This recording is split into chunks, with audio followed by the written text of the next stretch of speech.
ಮಹಾಭಾರತ ಚರ್ಚಾ ಕಾರ್ಯಕ್ರಮಕ್ಕೆ ಸ್ವಾಗತ. ನಾನು ಸ್ಮಿತಾ ರಂಗನಾಥ್. ಕಳೆದ 10 ದಿನಗಳಿಂದ ನಿರಂತರವಾಗಿ ಮಹಾಭಾರತ ಚರ್ಚಾ ಕಾರ್ಯಕ್ರಮವು ಒಳಗೊಂಡಂತೆ ರಿಪಬ್ಲಿಕ್ ಕನ್ನಡದಲ್ಲಿ ಇಸ್ರೇಲ್, ಅಮೆರಿಕ ಹಾಗೂ ಇರಾನ್ನ ನಡುವೆ ನಡೀತಾ ಇರುವ ಯುದ್ಧದ ಅನೇಕ ಆಯಾಮಗಳ ಬಗ್ಗೆ ಸುದ್ದಿಯನ್ನು ಪ್ರಸಾರ ಮಾಡಿದ್ದೇವೆ, ಹಾಗೆ ಚರ್ಚೆಗಳನ್ನು ಕೂಡ ಮಾಡಿದ್ದೇವೆ. ಪ್ರತಿ ಬಾರಿ ನಾವು ಹೇಳ್ತಾ ಇದ್ದಿದ್ದಿದೆ, ಈ ಯುದ್ಧದ ಪರಿಣಾಮ ಭಾರತದ ಮೇಲೆ ಬಿದ್ದೇ ಬೀಳುತ್ತೆ ಅಂತ ಹೇಳಿ. ಪ್ರಪಂಚದ ಇತರೆ ರಾಷ್ಟ್ರಗಳ ಮೇಲೆ ಬಿದ್ದಂತೆ ಭಾರತದ ಮೇಲೂ ಕೂಡ ಪರಿಣಾಮ ಇರುತ್ತೆ ಅಂತ ಹೇಳಿ. ಆ ಪರಿಣಾಮಗಳು ಇದೀಗ ಸ್ಪಷ್ಟವಾಗಿ ಗೋಚರಿಸಲಿಕ್ಕೆ ಪ್ರಾರಂಭವಾಗಿದೆ. ಯುದ್ಧದ ಪರಿಣಾಮವಾಗಿ ನೀವು ತಿನ್ನೋ ಅನ್ನದ ಮೇಲೂ ಕೂಡ ಪರಿಣಾಮ ಬೀರಲಿಕ್ಕೆ ಪ್ರಾರಂಭವಾಗಿದೆ.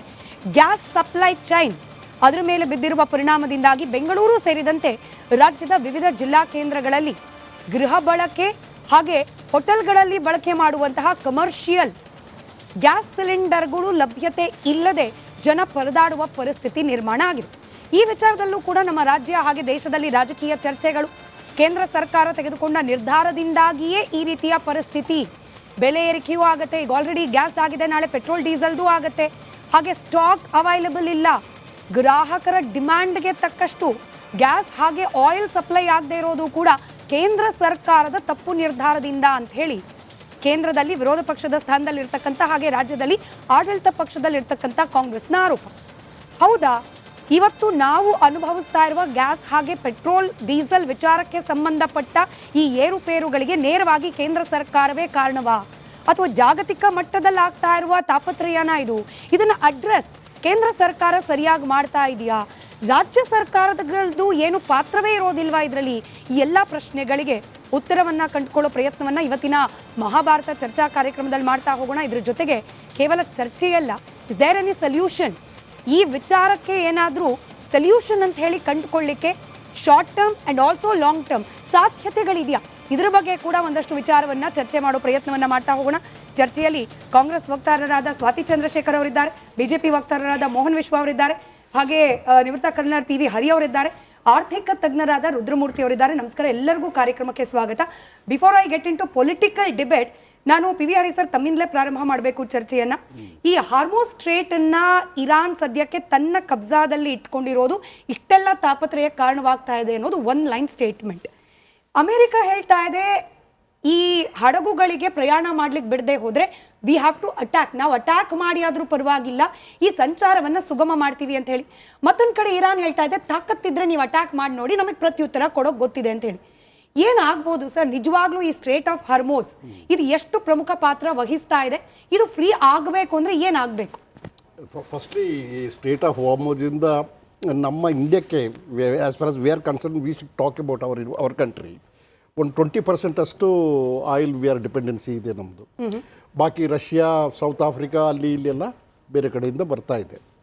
ಬಟ್ ಈಗ ರಷ್ಯದ್ದು ಸಹ ನಾವು ಅವರು ಅಮೇರಿಕ ಅಲ್ಲಿ ರಷ್ಯಾದಿಂದ ತಗೋಬಾರ್ದು ಅಂತೇಳಿ ನಮಗೆ ದಿಕ್ಕತ್ತು ಕೊಟ್ಟಿತ್ತು. ಆದರೂ ಆಮೇಲೆ ಈ ದೆಸೆಯಿಂದ ಅದು ಇದಾಯಿತು, ಮತ್ತು ರಷ್ಯಾ ಮತ್ತೆ ಒಂದು ತಿಂಗಳಿಗೆ ತನಕ ರಷ್ಯಾದಿಂದ ತಗೊಳ್ಳಿ ಅಂತೇಳಿ ಬಂತು. ಈ ರೀತಿ ನಡೀತಾ ಇರಬೇಕಾದ್ರೆ ಆದರೂ ಸಹ ಯಾವುದೇ ಇರಲಿ ರಷ್ಯಾದಿಂದಂತೂ ಆಯಿಲ್ ಸಪ್ಲೈ ಆನ್ ಆಗಿದೆ ಈಗ ಅಂತ ತಿಳಿದು ಬಂದಿದೆ. Secondly, strait of Hormuz is at strategically choke, ಅದೊಂದು ಬಾಟಲ್ ನೆಕ್. ಅದು ಆ ಬಾಟಲ್ ನೆಕ್ ವಿಡ್ತ್ ಜಾಸ್ತಿ ಇಲ್ಲ ಅಲ್ಲಿ ಎರಡು ಕಡೆ ಅವರ ಡಿಪ್ಲಾಯ್ಮೆಂಟ್ಸ್ ಇದೆ. ಅವ್ರ ಏರ್ಕ್ರಾಫ್ಟ್ಸ್ ಮತ್ತು ಆ್ಯಂಟಿ ಡಿಫೆನ್ಸ್ ಗನ್ಸ್ಗಳು ಪೂರಾ ಇರಾನ್ದಿದೆ. ಅದು ಕಂಟ್ರೋಲ್ ಮಾಡಿದ್ದಾರೆ. ಅದಕ್ಕೆ ಹೈಯರ್ ಲೆವೆಲಲ್ಲಿ ಬಂಬಾರ್ಡ್ ಆಗಬೇಕು, ಬಂಬಾರ್ಡ್ ಆಗಿ ಶಿಪ್ಗಳನ್ನು ಹೊಡೆದಾಕಬೇಕು. It has got a major offensive actions. ಅದು ಮೇಜರ್ ಅಫೆನ್ಸಿವ್ ಆ್ಯಕ್ಷನ್. ಇದು ಸ್ಮಾಲ್ ಆ್ಯಕ್ಷನ್ನಿಂದ ಹಾರ್ಮೋಜ್ ಓಪನ್ ಆಗೋದಿಲ್ಲ ಈಗ ಸದ್ಯಕ್ಕೆ. ಸೆಕೆಂಡ್ಲಿ, ಇದು ಇರಾನ್ಗೆ ಮೇಯ್ನ್ ಅವರ ಒಂದು ಇದಂತ ಹೇಳಿದರೆ ಈ ಸ್ಟ್ರೈಟ್ ಆಫ್ ಹಾರ್ಮೋಜ್, ಅದನ್ನು ಆಯಿಲ್ ಸಪ್ಲೈಯನ್ನು ಯಾರಿಗೂ ಮಾಡಬಾರ್ದು ಅಂತೇಳಿ. ಸೊ ಇದು just we have to wait and see. But Americans ಈಗ ಬ್ಯಾಕ್ ಫುಟಲ್ಲಿದ್ದಾರೆ. ಅವರೀಗ I don't think they will carry on with this operation for long. ಯಾಕೆ ಅಂತ ಹೇಳಿದರೆ ಈಗ ಏನೇನಿತ್ತು ಅದೆಲ್ಲ ಇಂಟರ್ಸೆಪ್ಟರ್ಸ್, ಖಾಸ್ಕರ್ಗೆ ಇಂಟರ್ಸೆಪ್ಟರ್ಸ್ ಅಂತೀವಿ, ಮಿಸೈಲ್ಸ್ ಲಾಂಚ್ ಮಾಡಿದ ಮೇಲೆ ಹೊಡೆಯೋದು. ಅದು ಇಂಟರ್ಸೆಪ್ಟರ್ಸ್, ಆ ಮಿಸೈಲನ್ನು ಹೊಡೆದಾಕೋದು. ಆ ಇಂಟರ್ಸೆಪ್ಟ್ಸ್ ಈಗ ಒಂದು ಮಿಸೈಲ್ ಬಿಟ್ಟರೆ 10 ಇಂಟರ್ಸೆಪ್ಟ್ಸ್ ಬೇಕು. ಯಾಕೆ ಅಂತ ಹೇಳಿದ್ರೆ ಒಂದೊಂದು ಮಿಸ್ ಆಗ್ಬೋದು. 10 ಮಿಸೈಲ್ಸ್ ಬಿಟ್ಟರೆ, ಇಂಟರ್ಸೆಪ್ಟ್ ಬಿಟ್ಟರೆ ಒಂದು ಮಿಸೈಲ್ ಪುಡಿ ಮಾಡ್ಬೋದು. ಸೊ ಈ ರೀತಿ ಮಾಡ್ತಾ ಅವ್ರದ್ದು ತುಂಬ ಮಿಸೈಲ್ಸ್ಗಳು ಖರ್ಚಾಗಿದೆ. ಇಸ್ರೇಲಲ್ಲೂ ಮಿಸೈಲ್ಸ್ಗಳು ಸ್ಕೇರ್ಸಿಟಿ ಸ್ಟಾರ್ಟ್ ಆಯಿತು, ಅಮೆರಿಕದಲ್ಲೂ ಆಗ್ತಾ ಇದೆ. ಇವರಲ್ಲಿ 1000 ಗಟ್ಟೆ ಇನ್ನೂ ಇದೆ ಅಂತೇಳಿ ಹೇಳ್ತಾರೆ. ಕೊರಮ್ಶಾರ್ ಮಿಸೈಲ್ಸ್ಗಳು, ಆ ಮಿಸೈಲ್ಸ್ಗಳು, ಡೆಡ್ಲಿ ಮಿಸೈಲ್ಸ್ಗಳು ಇದೆ ಅವ್ರ ಹತ್ರ. ಸೊ ಈಗ ಇಸ್ರೇಲ್ಸ್ಗಳು ಮಾಡ್ತಾ ಇದೆ. ಬಟ್ ಇದು Americans slowly they will backtrack this issue. Okay, ಅಮೆರಿಕನ್ಸೇ ಬ್ಯಾಕ್ ಟ್ರ್ಯಾಕ್ ಆಗ್ತಾರಾ? ನನಗೆ ವೈಯಕ್ತಿಕವಾಗಿ ಒಂದಷ್ಟು ಅನುಮಾನಗಳಿದೆ, ನಂತರದಲ್ಲಿ ಅದನ್ನು ಕೇಳ್ತಾ ಹೋಗ್ತೀನಿ. ರುದ್ರಮೂರ್ತಿ ಸರ್, ಈಗ ಅಮೆರಿಕನ್ ಪ್ರೆಸಿಡೆಂಟ್ ಟ್ರಂಪ್ ಅವರ ಪ್ರತಿಕ್ರಿಯೆ, ಎಸ್ಪೆಷಲಿ ಆಯಿಲ್ ಪ್ರೈಸ್ ಹೈಕ್ ಆಗ್ತಾ ಇರೋದು ಅಥವಾ ಅಭಾವ ಸೃಷ್ಟಿ ಆಗೋದಕ್ಕೆ ಕಳೆದ 2 ದಿನದಿಂದ ಏನಾಗಿತ್ತು, ಇರಾನನ್ನು ನಾವು ಕಂಟ್ರೋಲಿಗೆ ತರಬೇಕು ಅಂತಂದರೆ ಅದು ತುಂಬ ದೊಡ್ಡ ವಿಚಾರ. ಅದಕ್ಕೆ ಈಗ ನಾವೇನು ಪೇ ಮಾಡ್ತಿದ್ದೀವಿ price, it's a very small price. ಈ ಥರದ ಏರುಪೇರುಗಳನ್ನು ನಾವು ಸಹಿಸ್ಕೊಳ್ಬೇಕಾಗತ್ತೆ, ಯಾಕಂದರೆ ಇರಾನ್ ಅಂತ ದೇಶದ ಮೇಲೆ ಕಂಟ್ರೋಲ್ ತರಲೇಬೇಕಾದ ಪರಿಸ್ಥಿತಿ. ಟ್ರಂಪ್ ಪಾಲಿಗೆ this might be a small price sir, but ಇವಾಗ ಜಾಗತಿಕವಾಗಿ ಬೇರೆ ಬೇರೆ ದೇಶಗಳು ಭಾರತವನ್ನು ಇನ್ಕ್ಲೂಡ್ ಮಾಡಿಕೊಂಡು, ಕಾಮನ್ ಭಾರತೀಯರು ಇನ್ಕ್ಲೂಡ್ ಮಾಡಿಕೊಂಡು ಕಟ್ತಾ ಇರುವ ಬೆಲೆ ಏನಿದೆಯಲ್ಲ ಅದು ಸ್ಮಾಲ್ ಅಂತ. ಖಂಡಿತವಾಗ್ಲೂ ಇಲ್ಲ. ಇವಾಗ ತಾನೇ ನಾವು ಮಾತಾಡ್ತಿದ್ವಿ, ಅವರು ಸ್ಟ್ರೈಟ್ ಆಫ್ ಹಾರ್ಮೋಸ್ ಬಗ್ಗೆ ಎಕ್ಸ್ಪ್ಲೇನ್ ಮಾಡ್ತಿದ್ರು. ನಾನು ಒಂದು ನಿಮಿಷ ಅದ್ರ ಬಗ್ಗೆ ಹೇಳಲೇಬೇಕು. ಇಡೀ ವಿಶ್ವದ 40% ಆಯಿಲ್ ಮೂವ್ಮೆಂಟ್ ಆಗೋದು ಸ್ಟ್ರೈಟ್ ಆಫ್ ಹಾರ್ಮೋಸ್ ಇಂದ. 20% ವರ್ಲ್ಡ್ದು, 40% ಇಂಡಿಯಾದು, 20% ವರ್ಲ್ಡ್ದಾದ್ರೆ 40% ಇಂಡಿಯಾದಾಗುತ್ತೆ. LPG ನೀವು ನೋಡೋದಾದ್ರೆ ಇಂಡಿಯಾಗೆ ಬರುವ LPG ಏನಿದೆ ಅದರಲ್ಲಿ 80% ಭಾಗ ಬರೋದೇನೆ ಈ ಸ್ಟ್ರೈಟ್ ಆಫ್ ಹಾರ್ಮೋಸ್ ಇಂದ.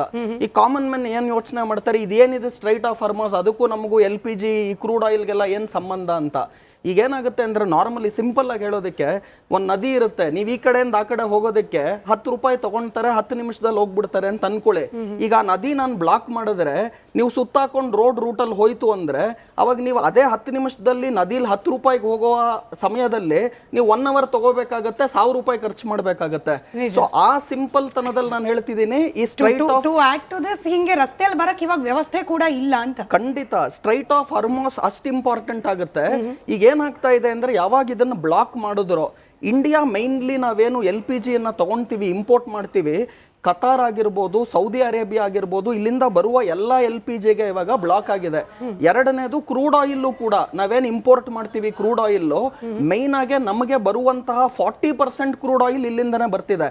ಆದ್ರೆ ಟ್ರಂಪ್ ಅವ್ರು ಇವಾಗ ಏನ್ ಹೇಳ್ತಾ ಇದ್ದಾರೆ ಸ್ಮಿತಾ ಅವರೇ ಅಂದ್ರೆ, ರಷ್ಯನ್ ಆಯಿಲ್ ಅನ್ನ ನೀವು ತಗೋಬೇಡಿ, ತಗೊಂಡ್ರೆ ನಾನು ನಿಮಗೆ ಟ್ಯಾರಿಫ್ ಹಾಕ್ತೀನಿ ಅಂತೇನು ಮುಂಚೆ ಹೇಳಿದ್ರು. ಈಗೇನು ಹೇಳ್ತಾ ಇದ್ದಾರೆ ಟ್ರಂಪ್, ಇನ್ನೊಂದು ತಿಂಗಳು ನೀವು ರಷ್ಯನ್ ಆಯಿಲ್ಗಳನ್ನ ಬೇಕಾದ್ರೆ ತಗೊಳ್ಳಿ, ನಾವೇನು ನಿಮಗೆ ಎಕ್ಸ್ಟ್ರಾ ಟ್ಯಾರಿಫ್ ಹಾಕೋದಿಲ್ಲ.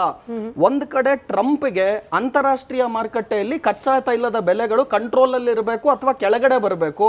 ಮತ್ತೊಂದು ಕಡೆ ಇರಾನ್ಗೆ ಏನಾಗಬೇಕು ಅಂದ್ರೆ ಕಚ್ಚಾ ತೈಲದ ಬೆಲೆಗಳು ಮೇಲ್ಗಡೆ ಹೋಗಬೇಕು. ಯಾಕಂದ್ರೆ ಇದೇನು ನಡೀತಾ ಇದೆ ಈ ಯುದ್ಧದಿಂದ ನಮಗೆ ಖಂಡಿತವಾಗ್ಲೂ ಇಂಪ್ಯಾಕ್ಟ್ ಆಗುತ್ತೆ. ಅನೇಕ ಜನ ನನ್ನ ಏನ್ ಕೇಳ್ತಾರೆ, ಯುದ್ಧ ನಡೀತಿರೋದು ಇರಾನ್ ಇಸ್ರೇಲ್ ಅಲ್ಲಿ ಮತ್ತೆ ಅಮೆರಿಕ ಮಧ್ಯದಲ್ಲಿದೆ, ಅವರು ಇಸ್ರೇಲ್ ಅನ್ನು ಸಪೋರ್ಟ್ ಮಾಡ್ತಾ ಇದ್ದಾರೆ, ನಮಗೆ ಯಾಕೆ ಇದರಿಂದ ಕಚ್ಚಾ ತೈಲದ ಬೆಲೆಗಳು ಎಫೆಕ್ಟ್ ಆಗಬೇಕು ಅಂತ. India mainly depend